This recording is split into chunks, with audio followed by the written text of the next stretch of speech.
ন্যায্য অধিকারের দাবিতে সিটুর আন্দোলন। দুর্গাপুর প্রজেক্ট লিমিটেডের গেটের সামনে বিক্ষোভ ও কর্তৃপক্ষকে স্মারকলিপি পেশ সিটুর পক্ষ থেকে।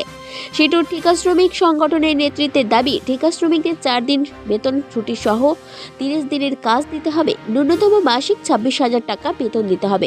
ডিপিএল এর খালি আবাসন যেগুলো দখল হয়ে আছে সেই আবাসনগুলো ঠিকা শ্রমিকদের দিতে হবে। এই সব দাবি তুলে বিক্ষোভ শুরু করে দেন তারা। এই বিক্ষোভের নেতৃত্ব দেন পশ্চিম বর্ধমান জেলা কমিটির সদস্য পঙ্কজ রায় সরকার। দ্রুত দাবি পূরণ না হলে বৃহত্তর আন্দোলনের পথে হাঁটার হুঁশিয়ারিও দেন।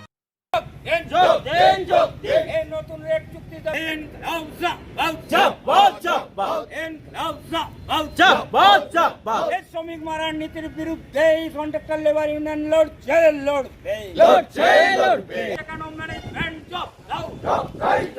এই কাজ বলি 4 দিনের ছুটি সহ 26 দিন এবং 30 দিনের ডিউটির দাবিতে আমাদের সংগ্রাম চলছে। ছুটি সহ 30 দিনের ডিউটির দাবিতে বিক্ষোভ সমাবেশ চলছে।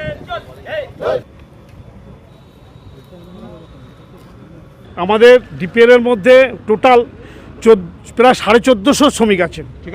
ঠিকা শ্রমিক তারা কি আপনাদের সঙ্গে আছে? তারা আমাদের সঙ্গেই আছে। তাদের উপস্থিতি বিভিন্ন জায়গায় বিভিন্ন জনের ডিউটি আছে, ডিউটি ছেড়ে আসতে পারছে না। তারপরে হচ্ছে আপনার হয়তো কারুর হয়তো কোনো মেডিকেল আছে, এই ধরনের কেসের জন্য তারা হয়তো সবাই এখানে উপস্থিত হতে পারেনি। প্রথম দাবি হচ্ছে আমাদের ডিপিএল এর মধ্যে সমস্ত জায়গায় ঠিকা শ্রমিকদের 4 দিনের ছুটি সহ 30 দিনের বেতন চালু করতে হবে, আর 30 দিনের ডিউটি চালু করতে হবে। আর 2 নম্বর দাবি হচ্ছে যে আমাদের 2009 সালে একটা বেতন চুক্তি করেছিল ঠিকা শ্রমিকদের জন্য। হ্যাঁ, আজকে 2024 হয়ে গেল, কোনো বেতনের কোনো চুক্তি নেই, বেতন কোনো বাড়াবাড়ি নেই।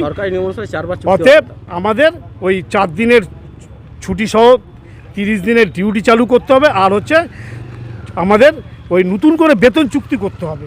কত টাকা বেতন চাইছেন?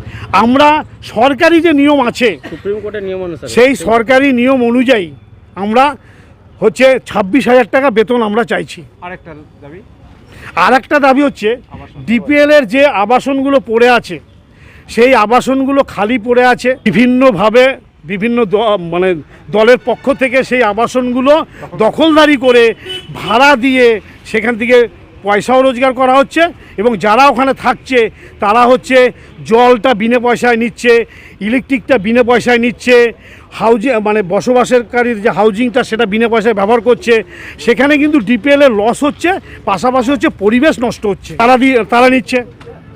আর আমরা চাইছি যে এটা যদি আমাদের ডিপিএলের যে ঠিকা শ্রমিক যারা আছেন বা ডিপিএলের সমস্ত রিটায়ারমেন্ট শ্রমিক যারা আছেন তাদের মধ্যে যদি বন্টন করে, তাহলে হচ্ছে ডিপিএলের লাভও হবে, লস হবে না, প্লাস হচ্ছে পরিবেশটাও নষ্ট হবে না, এবং হচ্ছে এই যে সব শ্রমিক যারা আছে, ঠিকা শ্রমিক বা রিটায়ারমেন্ট শ্রমিক যারা আছে প্রাক্তন, তাদেরও কিন্তু সুবিধা হবে।